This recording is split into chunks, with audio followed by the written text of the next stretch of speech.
पालघर जिल्ह्यात वाढवण बंदराशी संबंधित ग्रीनफील्ड महामार्गावरून वातावरण तापलंय। महामार्गासाठी आवश्यक भरावाकरता गारगाव येथील डोंगर संपादन प्रस्तावावर आज बोईसरजवळ पर्यावरण विषयक जनसुनावणी होत असताना स्थानिक ग्रामस्थांनी तीव्र विरोध दर्शवला। जनसुनावणी पुढे ढकलण्याची मागणी करत आंदोलकांनी सभा मंडपाबाहेर जोरदार घोषणाबाजी केली, तर कोणताही अनुचित प्रकार घडू नये म्हणून परिसरात मोठा पोलीस बंदोबस्त तैनात करण्यात आलेला होता।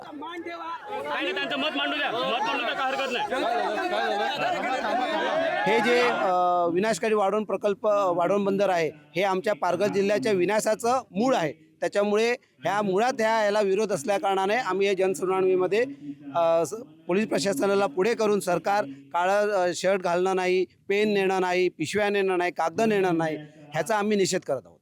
एका बाजूला लोकांचे वनपट्टे प्रलंबित ठेवायचे जाणून बुजून, आणि तिथे मग हे अशा प्रकारच्या प्रकल्पासाठी दगड घेण्यासाठी खोदकाम करायचं हे इथल्या लोकांना मान्य नाही। आणि अशा प्रकारचा पर्यावरणाचा ऱ्हास ह्याच्यामध्ये जवळपास 45,000 झाडे ह्या आत्ताच्या दगडखाणीच्या भागामध्ये येणार आहेत, ही सुद्धा तुटणार आहेत। आणि ही झाडं मग नेमकी लावणार कुठे आणि इथला श्वास काढून लोकांकडे नेऊन लावणार का, हा इथल्या सर्वसामान्य लोकांचा प्रश्न आहे।